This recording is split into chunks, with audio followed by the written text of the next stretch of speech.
She thought she was just feeding a stray. One piece of leftover meat, a quiet gesture, and a dog too thin to refuse it.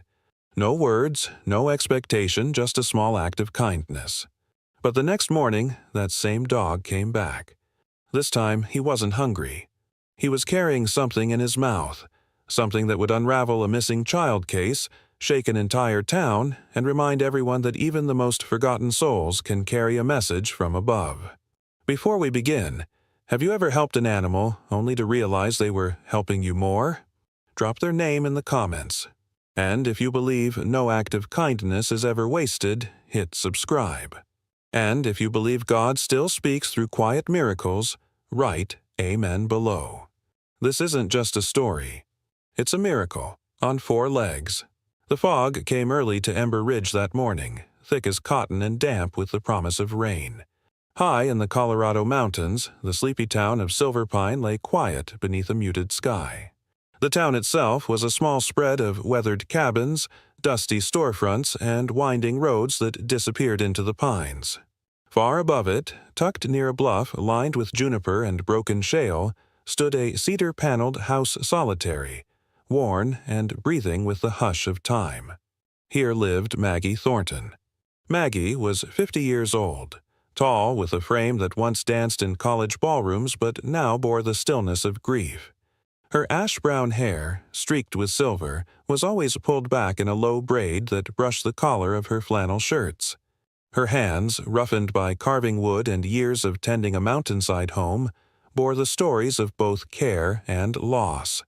Maggie had been a high school art teacher once, and after her husband Tom died in a hiking accident 3 winters ago, she'd retreated to the ridge they used to walk together. Since then, solitude had become her companion. She sculpted, she read, she watched the woods, and she listened, especially when the forest spoke in fog. That morning, she stepped onto her porch with a steaming mug of coffee and a blanket slung across her shoulders.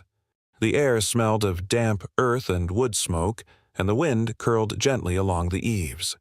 But something was wrong. The birds were quiet. The usual rustle of pine squirrels was absent. Maggie narrowed her eyes. And then she saw him. At the edge of the fog, just beyond the gravel path that wound down toward the old mule trail, a shape stood still, a dog. A German shepherd. Large, yet lean to the point of looking starved, with tufts of fur matted from bramble and soot. His coat, once golden black and noble, was dulled by dirt and age. His ears were uneven, one slightly torn, and his right hind leg bore a faint scar visible even from a distance. But what struck Maggie most wasn't his body. It was his eyes, amber like cracked sap under morning light.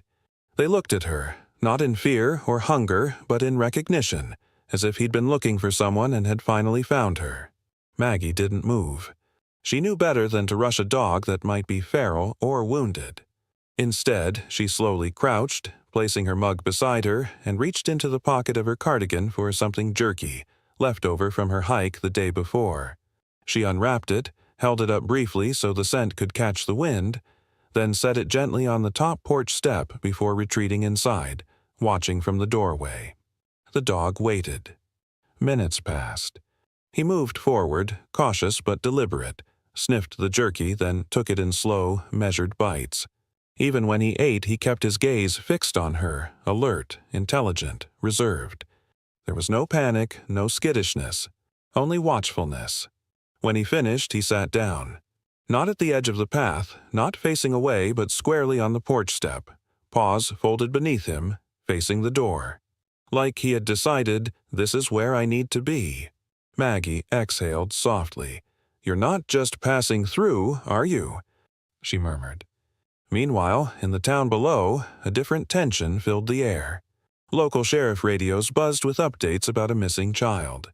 Lucy Brennan, 6 years old, had vanished 3 days earlier during a family hike in Pine Hollow Trail, a route known for its steep cliffs and dense woods. She had been playing near the edge of the river bend while her father fixed the tent. One blink and she was gone. The weather had turned poor since the fog dense, the rain intermittent, and the temperatures dipping dangerously at night. Search parties had been out, dogs, drones, even heat sensors. Nothing. The press was starting to ask hard questions. But Maggie, living up here, hadn't heard more than a name on the local AM station. She looked at the dog again. He hadn't moved. She noticed now how his tail was curled close to his body, not tucked in fear, but resting, patient. This wasn't a creature seeking shelter from the cold. This was something else. She went back inside, pulled an old fleece dog bed from the storage closet, and laid it gently near the doorway. When she returned to the porch, the dog was gone. Her heart sank a little, though she wasn't sure why. But just as she stepped outside to look for paw prints in the gravel, a soft sound, a single shuffle of weight, caught her attention to the left. There he was again. Not behind the trees. Not fleeing. Just sitting by the woodpile, a single pine cone beside him. He'd brought her something. Not food, not a gift that made sense. Just an offering. Maggie stood there, the mountain mist curling around her boots, and for the first time in 3 years, she spoke aloud to another soul with a voice that cracked from both disuse and awe. "Well, Shadow," she said slowly, giving him a name, "what story are you trying to tell?" The fog had lifted slightly by morning, pulling back its curtain to reveal the quiet, pale outline of the ridgeline. Sunlight filtered through the pine canopy in scattered patches, but the air still held a chill, and the sky remained stubbornly gray. Maggie Thornton stood at her front window, coffee warming her palms, eyes scanning the path where Shadow had appeared the day before. She hadn't slept well every time she closed her eyes. She saw those amber eyes staring back at her, filled with something too purposeful to be random. She had left the dog bed near the porch, fresh jerky beside it, but there'd been no sound in the night.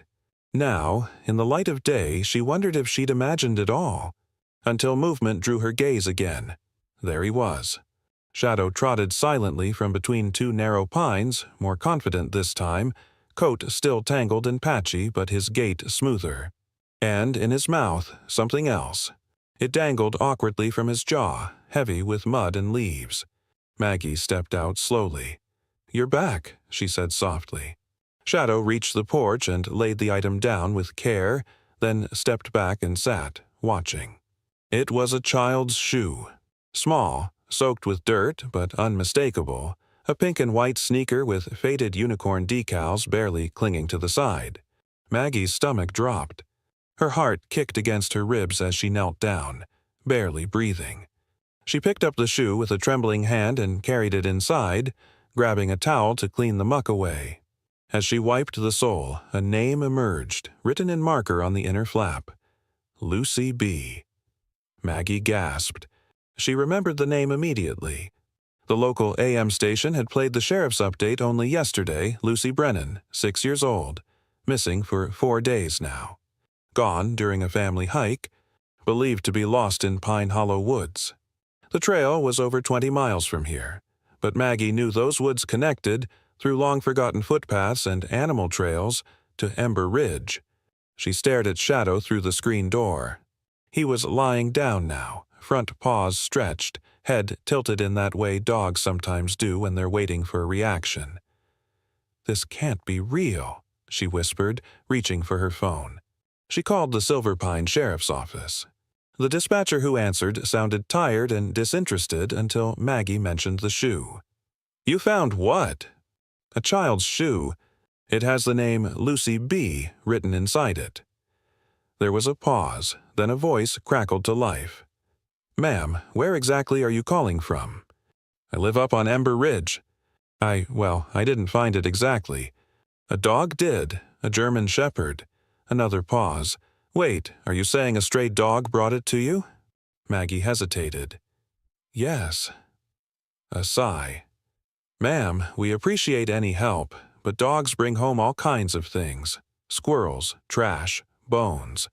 It's not likely related. I'm telling you, this dog isn't just a stray. He's trying to tell me something. We'll note the report, ma'am." The line went dead. She lowered the phone, jaw clenched. "They don't believe it," she told Shadow.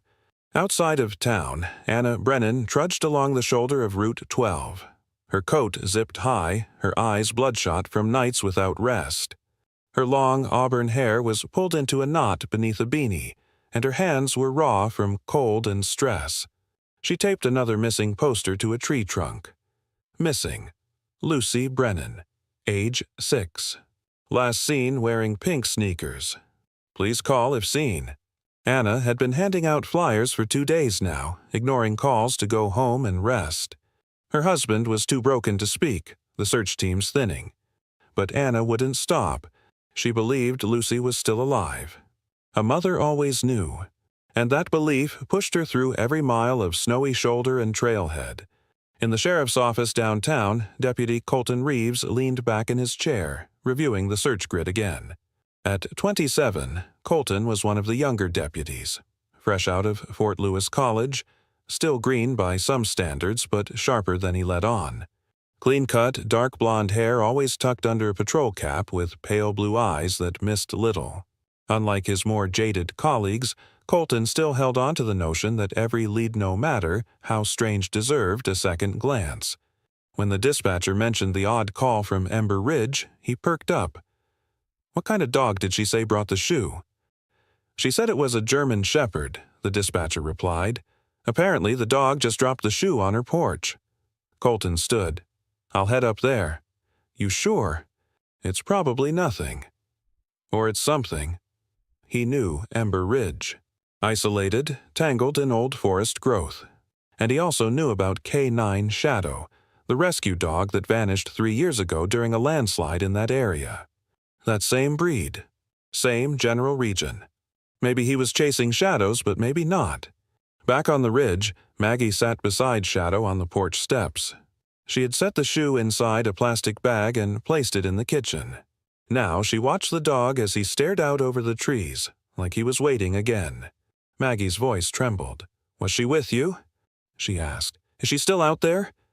Shadow gave a low, almost imperceptible whine. Then he stood, tail steady, and looked back at her as if to say, "Follow me." But he didn't walk away. Not yet. Instead, he lay back down, chin resting on his paws, eyes never leaving hers. The morning began with an eerie stillness, the kind that settled like a whisper before a revelation. The sky over Ember Ridge remained veiled in a pewter hue, soft drizzle hanging in the air like the breath of something holding back tears. Maggie Thornton stood once more at the edge of her porch, wool coat draped over her shoulders, hands buried deep in the pockets.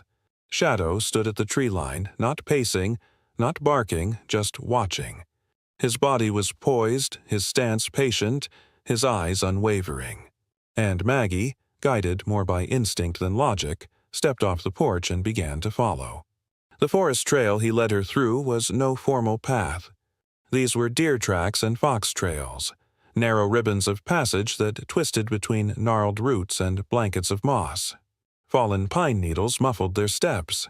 Branches scraped her coat, damp leaves brushed her cheeks, and still, Shadow moved ahead with the certainty of memory never hesitating, always glancing back to make sure she was behind. He wasn't just wandering. He knew where he was going. They had been walking for nearly 20 minutes when Shadow slowed. His ears tilted forward, tail dropping low, body tightening, not in fear, but in alert. He stepped carefully around a fallen aspen tree whose bleached bark had been cracked by storms and seasons. Maggie followed, breath catching in her throat. There, nestled beneath the shelter of a large, rotting pine stump, half covered by pine needles and dirt, was a torn child's backpack. The fabric was bright blue but faded and frayed, one zipper broken, the other hanging open. A small plush Toya doll with tangled red yarn hair and a sewn smile lay beside it, its cloth face streaked with mud. Maggie crouched, heart racing, reaching carefully for the bag. The name stitched on the tag, barely legible beneath the grime, confirmed her worst fear. Lucy B. She pressed her hand over her mouth, eyes stinging. "Dear God," she whispered. Shadow stood beside her, his head lowered, eyes on the doll, unmoving. There was no blood, no body, just abandonment. Like a child had been here, perhaps hidden, perhaps hiding. Suddenly, the radio clipped to a nearby hiker's pack crackled somewhere far down the mountain, except there was no hiker. It was Deputy Colton Reeves in his patrol SUV, parked at the ranger station 10 miles below, scanning radio chatter while reviewing reports from yesterday. The station was little more than a converted log cabin built in the 60s, walls lined with maps and weathered hats, smell of coffee and old pine sap clinging to the air. Colton was hunched over a local topography map, lines marked in pencil from search teams, trying to piece together where a child might have wandered to, given the time and terrain. His radio buzzed again, and the voice of Ranger Dale Whitcomb came through.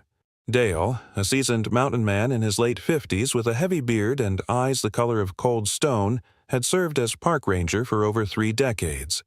Gruff but fair, Dale had a deep respect for the mountain and even deeper skepticism of bureaucracy. "Colton, you reading me?"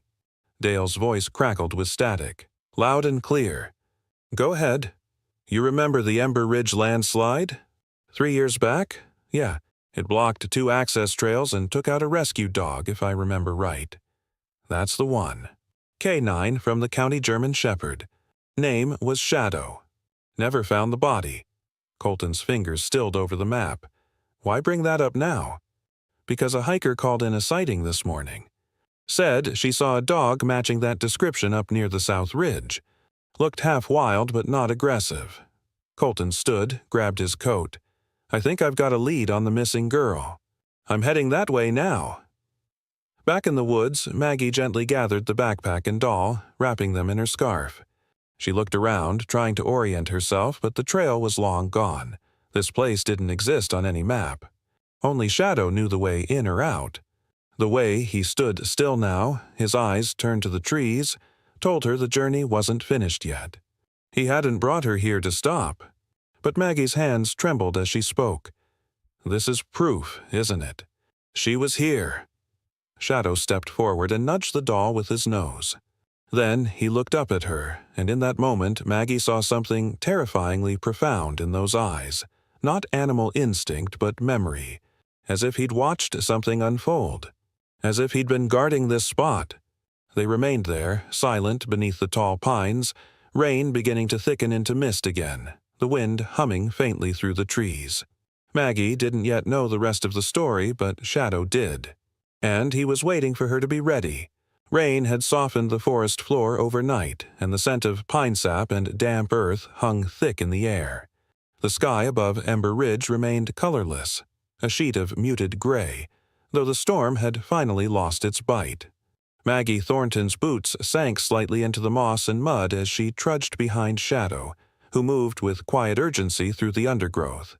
His black and gold coat, still streaked with old mud, seemed to shimmer faintly in the low light. Every few paces he paused, sniffed the air, then pressed onward.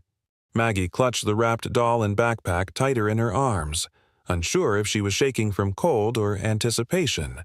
The woods thickened, the trees here older and tangled as if they had been left untouched by time and trail. Suddenly, Shadow stopped near a ridge where the terrain sloped sharply downward into a basin of broken boulders and scattered limbs. The ground underfoot grew uneven, scarred with moss-covered roots and old slide debris.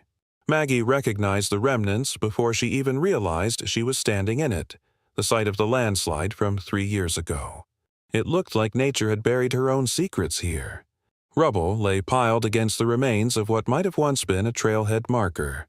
Large stones, some charred by fire or cracked by time, were clustered near a broken fir tree whose massive trunk had fallen at an angle. Shadow circled the area, then stopped at a flat stone with a faint marking an arrow with a slash through it, carved deep but worn. Maggie knelt down. She traced the symbol gently with her fingers. "Rescue code," she murmured, her voice barely audible. Tom, her late husband, had taught her the basic symbols used by search and rescue teams. This one marked a blocked route trail compromised. But someone had been here to carve it. Shadow began pawing at the earth beside a narrow crevice between 2 mossy stones. His growl, low and deep, sent chills up Maggie's spine. She dropped the doll and leaned in. The soil was looser here, recently disturbed. Maggie reached forward, helping clear pine needles and rock fragments. And then her hand struck fabric. A tiny sleeve, she gasped. Shadow stepped back as Maggie gently pulled free a small, dirt-streaked jacket navy blue with pink stars across the front. One arm was torn, and it smelled faintly of wet leaves and something else faint but familiar. Lavender soap. Maggie's hands trembled. Her breath caught in her throat. It was a child's coat. She dropped to her knees and dialed with numb fingers. "Silver Pine Sheriff's Office," the dispatcher answered. "This is Maggie Thornton again." "I found something else," she said, voice shaking. "A jacket, buried near the old landslide path just off the South Ridge. It belongs to Lucy Brennan." There was a pause. "Stay where you are. A unit will be dispatched." As she ended the call, Shadow lay down beside her, ears up, body still. His amber eyes never left hers. There was no barking, no movement. Just presence, just certainty. Maggie placed a hand on his back and whispered, "Good boy." Miles below, in a modest, single-story house outside of Silver Pine, Anna Brennan stared blankly at the screen of her cracked phone. She was in her early 30s, slender and pale with deep dark circles under her eyes that refused to fade. Her auburn hair was pinned up carelessly, and her gray hoodie hung loose over worn jeans. She had slept for maybe 2 hours in the past 4 days. The living room was littered with posters, maps, and coffee cups. But now her gaze was fixed on a social media post. It had been shared by a local community page only 10 minutes earlier. The caption was simple. "Found near Ember Ridge jacket believed to belong to Lucy Brennan." The image showed a dirt-streaked blue coat laid over moss. And next to it, partially visible, was a German shepherd with piercing eyes. Anna's lips trembled as she enlarged the image. She reached into her daughter's drawing folder and pulled out a page. Crayons had etched a simple scene: a brown-haired girl holding the paw of a large dog. Above the dog's head floated a speech bubble with one word inside: safe.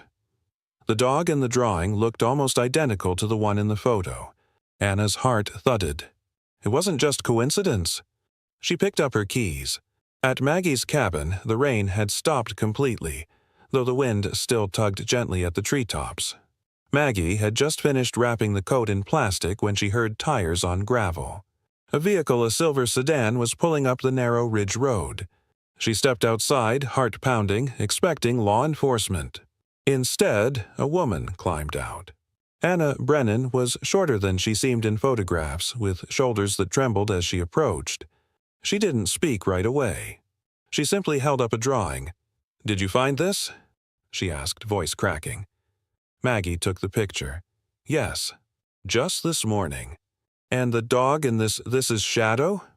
"I don't know his name," Anna whispered, "but Lucy drew him 2 nights before she disappeared. She said he was in her dreams. Said he told her she'd be okay." Maggie looked back at Shadow, who stood quietly by the porch, watching. A shiver passed through her despite the growing warmth of the afternoon. "You need to see something," Maggie said, stepping aside. Anna followed her into the cabin. When she saw the coat, she dropped to her knees and buried her face in it, sobbing softly.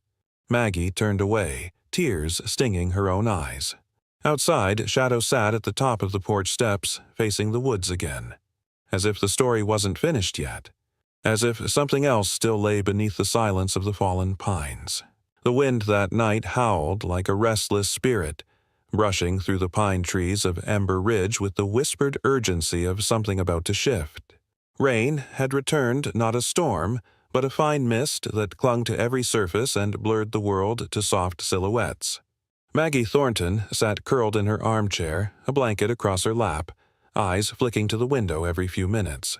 The fire crackled softly beside her, casting warm light against the log walls, but her thoughts were outside. Shadow was gone. He had disappeared sometime during the night. One moment curled near the back steps, head resting on his paws beneath the porch light, and the next vanished into the forest without sound or trace. Maggie had woken at dawn to find his space empty, the blanket she'd left for him barely disturbed. She had waited all day, but dusk had returned, and with it the quiet ache of worry. Now, as darkness deepened, something pulled her to move. She grabbed her flashlight and raincoat, tucked the drawing Lucy had made into her pocket, and stepped into the cold, wet hush. She didn't call for Shadow. Somehow she knew she wouldn't find him by calling. She simply listened. And then there it was. A sound so subtle she almost dismissed it. Not barking, not growling, but a low, sustained whine, like the breath of a soul lost in calling. She followed it. The path led through brush and bramble, across a slope thick with fallen pine needles. Her flashlight beam swung in arcs until it caught something unnatural, a tangle of branches and moss piled strangely at the base of a stone rise. Maggie's breath hitched. She stepped closer, brushing aside limbs slick with rain. Behind them, half hidden by nature's camouflage, was a shallow cave. A hollow beneath the stone, small and narrow, only a few feet deep. And at its entrance, sitting like a statue carved from storm and loyalty, was Shadow. He didn't bark, didn't move. He looked at her, his amber eyes wet and intense, and then shifted to the side, revealing the figure curled behind him. Maggie dropped to her knees. Inside the cave, barely visible beneath the protective curve of Shadow's body, lay Lucy Brennan. The child's face was pale, eyes closed, lashes heavy with damp. Her small body was wrapped in the folds of Shadow's torso and tail, his warmth encasing her like a second skin. The jacket Maggie had found earlier now covered her shoulders, tucked in by the dog's careful muzzle. Her tiny fingers clutched the red-haired doll. Maggie's voice broke as she whispered, "Lucy." Shadow whimpered and gently nudged the girl's cheek with his nose. She stirred. "Mama." Lucy's voice was hoarse, barely audible. Maggie's tears fell freely. "No, sweetheart, I'm Maggie. You're safe now." She pressed her coat around the child and scooped her carefully into her arms. Lucy shivered, then leaned into Maggie's shoulder. Shadow followed closely as they made their way back through the trees, never letting the flashlight beam slip too far from their path. At the edge of the forest, Maggie's phone finally found reception. With trembling fingers, she dialed. 911, what's your emergency? "I found her," Maggie said. "Lucy Brennan. She's alive." Deputy Colton Reeves was halfway through briefing the sheriff's office when the call came in. He straightened immediately. "Patch it to me," he told the dispatcher. The voice on the line was urgent but steady. "This is Maggie Thornton. I'm on Ember Ridge. The girl you're looking for, Lucy, she's with me." Colton's breath caught. "Is she conscious?" "Breathing." "Yes. Weak but responsive. She was found in a cave under shelter. She's cold and dehydrated, but she's alive." Behind him, the sheriff had walked in a man in his early 60s with a broad build, weather-beaten face, and gray mustache that twitched as he listened. Sheriff Roy Bexley was known for his blunt manner and deep loyalty to his county. He took the phone without ceremony. "Maggie," his voice rumbled, "you say she was found in a cave? Alone?" "No," Maggie replied, eyes glancing down to where Shadow stood protectively by Lucy. "She wasn't alone. Shadow was with her." There was silence on the line. Then Bexley's voice softened. "Shadow?" "The German shepherd," she said. "I think you knew him." The sheriff turned away, his jaw tightening. K9 Shadow. Lost during a mine collapse 3 years ago. They never found his body. "Well," Maggie said, her voice thick, "he found hers." A medical chopper was dispatched within minutes. The narrow clearing beside Maggie's cabin served as the landing site. Wind and noise tore through the woods as the rotor blades spun, and uniformed medics emerged quickly with stretchers and warm packs. Lucy blinked against the lights but stayed close to Shadow until the last possible second. Only when the medics assured her he would follow did she release her grip on his fur. Shadow didn't flinch through any of it. He stood beside Maggie, still as stone, until the helicopter lifted and vanished over the ridge. Then, only then, did he finally sit, as if the weight of the mission had lifted from his back. Maggie crouched beside him and ran her fingers through his damp fur. "You didn't just survive," she whispered. "You saved her." Behind them, Sheriff Bexley approached slowly, removing his hat. His eyes lingered on the dog for a long moment before he knelt. "You really did come back," he murmured. He extended a hand. Shadow sniffed it, then nudged it gently. Recognition passed between them, a bond not broken by time or distance. "Looks like I owe you more than I ever thought," the sheriff said softly. "Welcome home, partner." The days following Lucy's rescue blurred into a stream of phone calls, newspaper articles, and quiet gratitude whispered over hospital monitors. The small town of Silver Pine, long accustomed to stillness, had erupted with cautious joy. At Silver Pine Regional, Lucy Brennan lay in a pediatric room bathed in soft light, her small form wrapped in blankets, her mother, Anna, never more than a foot away. The doctors said she would make a full recovery. Her vitals were strong, her mind alert, her spirit quiet but present. She spoke little, but when she did, it was always about the dog who talked with his eyes. Maggie Thornton visited once, staying only long enough to hand Anna a hand-carved wooden figurine, a small girl hugging a dog, then slipped out before anyone could ask her to stay. She was never one for attention. Back at her cabin on Ember Ridge, things had changed.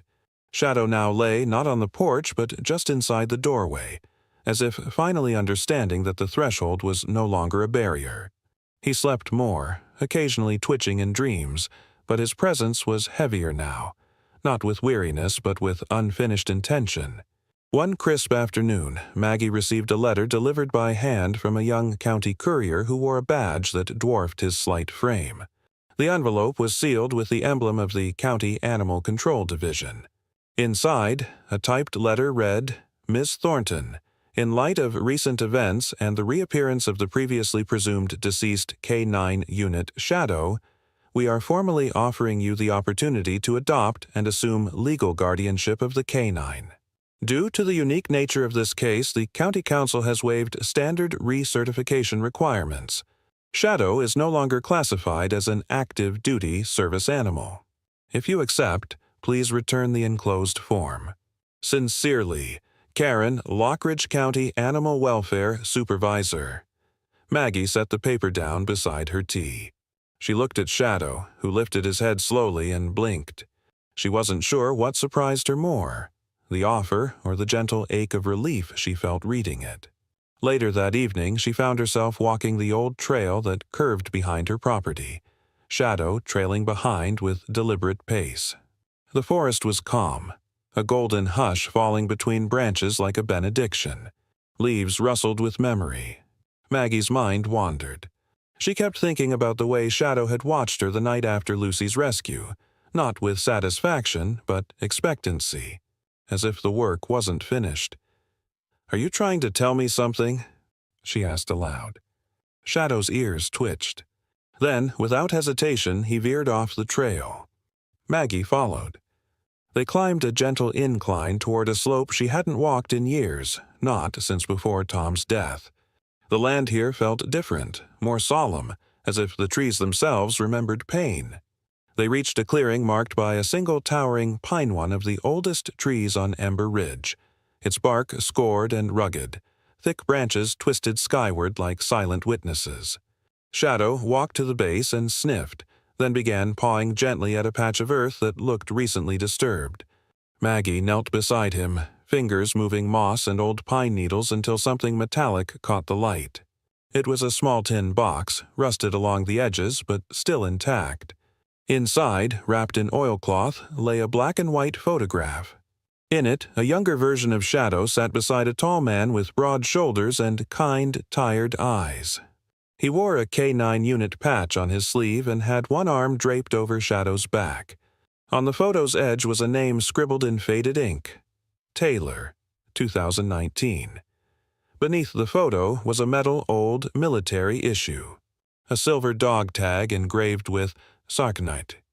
Brandon Taylor K9 Unit, Sayar Diver 3, Blood Type O+.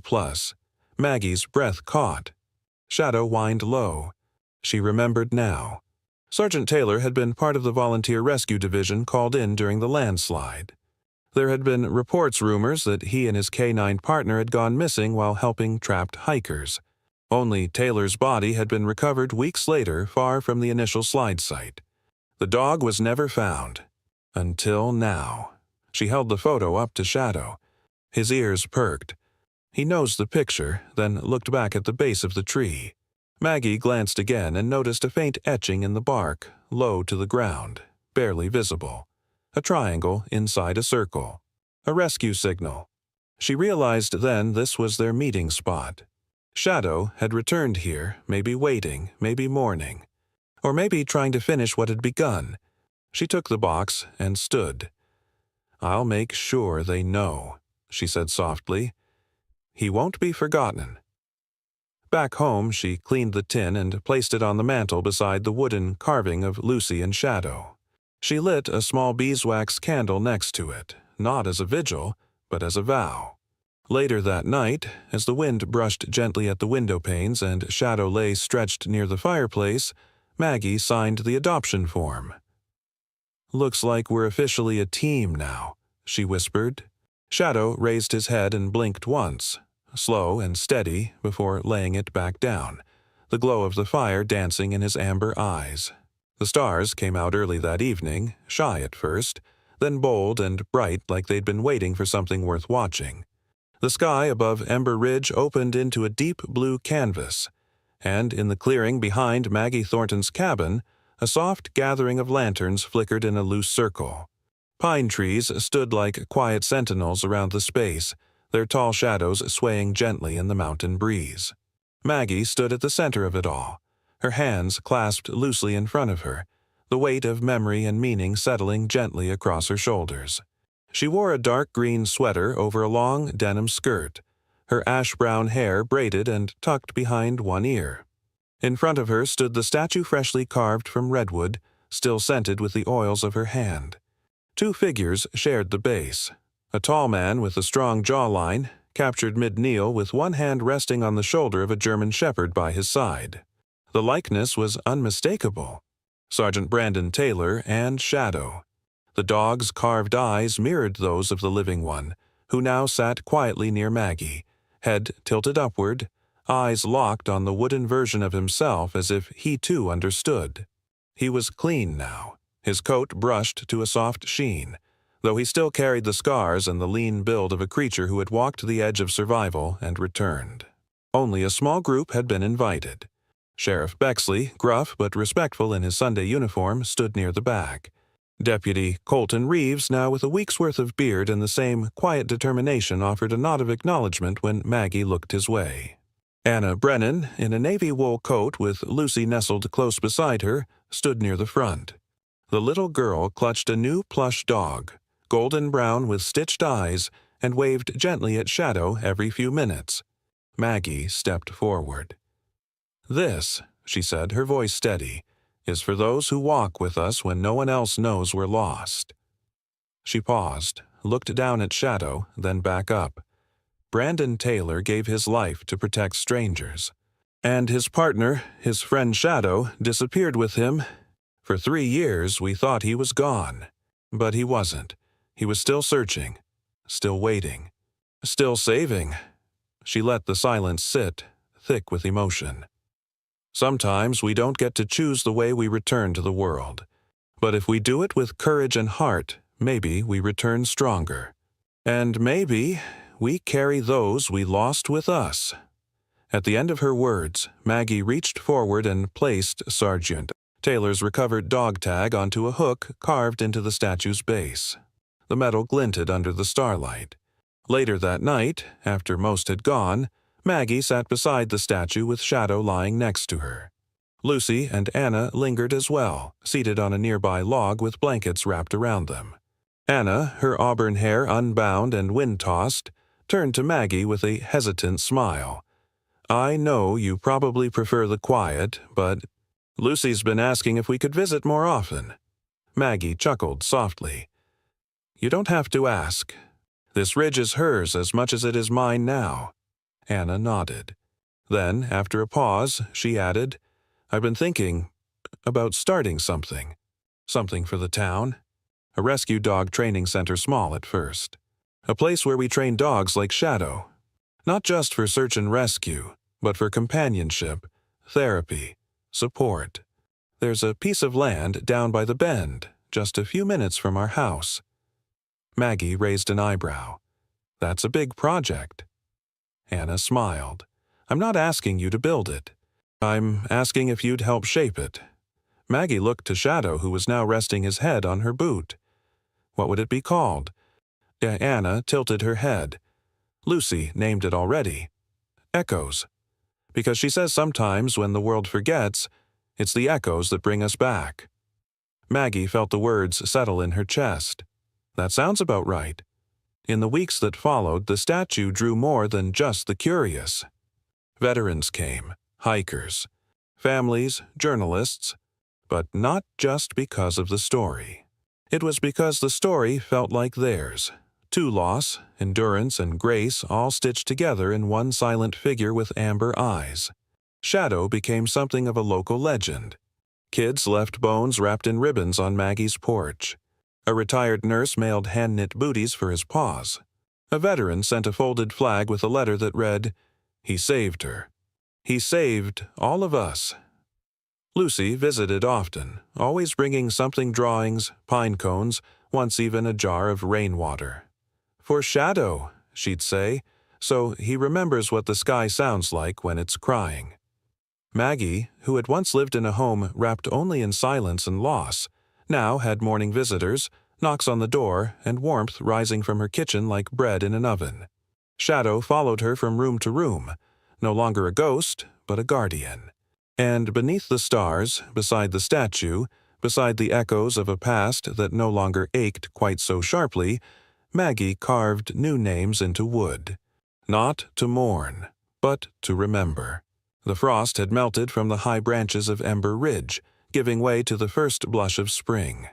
Buds curled open like whispers, and the cold, bristling silence of winter softened into birdsong and damp, rich earth. A golden light spilled over the pines as the sun crested the eastern hills, spilling across Maggie Thornton's porch where she stood wrapped in a faded wool shawl, cradling a steaming mug of chamomile tea. Steam curled into the cool morning air, and beside her Shadow lay dozing, his frame curled in the first true peace Maggie had seen on him since his return. The breeze carried the scent of sap and new blossoms. Distantly, Maggie could hear the rhythmic tapping of woodpeckers, the trill of mountain bluebirds, and the soft padding of footsteps crunching over gravel. Down the path that curled like a ribbon through the underbrush, a child's laugh rose, a bright, tumbling sound that made Maggie smile even before she saw her. Lucy Brennan, now a little fuller in the cheeks, rosy and bright-eyed, bounded toward the porch, her dark hair flying loose around her shoulders. She clutched a sheet of paper, smudged with color and crinkled from the journey. "Maggie!" she shouted, her sneakers kicking up a puff of dust. "I made something." Maggie knelt just as Lucy climbed the porch steps and handed her the drawing. "Let's see, sweetheart," she said. The image was simple but vivid. A tall, smiling Maggie in her green sweater, a joyful Lucy with arms raised mid-laugh, and between them, Shadow, sitting noble beneath a massive tree whose branches framed the whole scene like an arch. Maggie traced the lines of it slowly. The old pine was unmistakable, Taylor's tree, and the memory of the dog tag, the photo, the echo of the past folded quietly into her chest. "This is beautiful," she whispered, her eyes damp. "Is that where we should hang it?" Lucy nodded. "In the Echo's barn." Just down the road, framed by wildflowers and split-rail fencing, stood the newly painted sign, Echoes, Rescue, Dog Training and Recovery Center. Below it, carved into reclaimed oak, were smaller words, To those who never stopped searching. The building itself had been a labor of community. Volunteers from Silverpine brought tools, planks, hands weathered by the elements and warmed by purpose. It wasn't large 3 kennels, a small training yard, a wood stove office, but it was enough. The town had invested not just lumber and nails, but hope. That morning marked the first official session. Inside the training yard, Deputy Colton Reeves stood with his sleeves rolled and a clipboard in hand, watching as Shadow trotted across the clearing, flanked by 3 young dogs' rescues with varying scars, quirks, and stories. Shadow moved with quiet authority, pausing when one pup barked out of turn, guiding another back to the circle with a nudge of his shoulder. Colton chuckled. "He's stricter than I am." Anna Brennan, who had become the beating heart of Echoes, leaned against the fence, a thermos in one hand. Her red hair was tied back in a practical twist, her eyes bright with both pride and exhaustion. "He's got more field experience than all of us combined." Maggie arrived with Lucy, the little girl dashing into the yard before anyone could stop her. Shadow's ears perked. He turned, tail swaying once as Lucy knelt to hug his neck. "I brought your favorite," she whispered, pulling a jerky stick from her jacket. Shadow accepted the offering with a gracious sniff, then returned to the line of young dogs like a general among cadets. Maggie watched from the fence. Something in her chest ached, not in pain, but in fullness. She never expected to find her way back into the world. She thought she'd buried her voice with Tom, buried her faith in people when grief swallowed her home. But then a dog stepped out of the fog with nothing but ribs, eyes, and memory, and everything changed. As the morning wore on, townsfolk filtered in, some with dogs, others with stories. A couple from the next county had driven 2 hours just to meet the miracle shepherd. Children lined the fence, pointing and gasping as Shadow demonstrated a flawless recall command, his movements precise and unhurried. Later that afternoon, Maggie returned to her porch. Lucy played in the grass nearby, giggling as one of the young dogs licked her face. Shadow climbed the steps behind her and settled into his spot, now marked by a braided rug and an old cushion stitched with the word home. Maggie set her tea down and looked toward the horizon, the soft orange of evening creeping through the clouds. She turned to Shadow and rested her hand gently on his shoulder. "You didn't just save a life," she said. "You saved a town. You saved me." Shadow blinked once, slow and golden in the fading light. Maggie leaned back in her chair, letting the silence settle. And for the first time in years, she whispered aloud, "Thank you, God." Not for answers, but for the way miracles sometimes arrive not on wings but on 4 tired paws, with eyes that remember more than words ever could. Sometimes God doesn't send angels in robes or light from the sky. Sometimes He sends them with paws worn from the journey, scars carried in silence, and eyes that still believe in kindness even after all they've seen. Shadow didn't just find a lost child, he brought an entire town back to life. Through loyalty, through quiet courage, he reminded us that love still exists in the places we've stopped looking, and healing often comes through those who cannot speak, but never stop listening. In our busy lives, we may overlook the soft miracles: an old dog who waits, a child's laugh, a neighbor's helping hand. But if this story has taught us anything, it's that redemption doesn't always roar. Sometimes it waits in the fog and finds its way home when someone believes again. If this story touched your heart, please share it. Leave a comment below and tell us, has an animal ever changed your life? Hit subscribe to hear more true stories of hope, healing, and second chances. And if you believe God still sends quiet miracles into this world, write Amen in the comments. May God bless you and every soul you've ever shown kindness to, whether they walk on 2 legs or 4.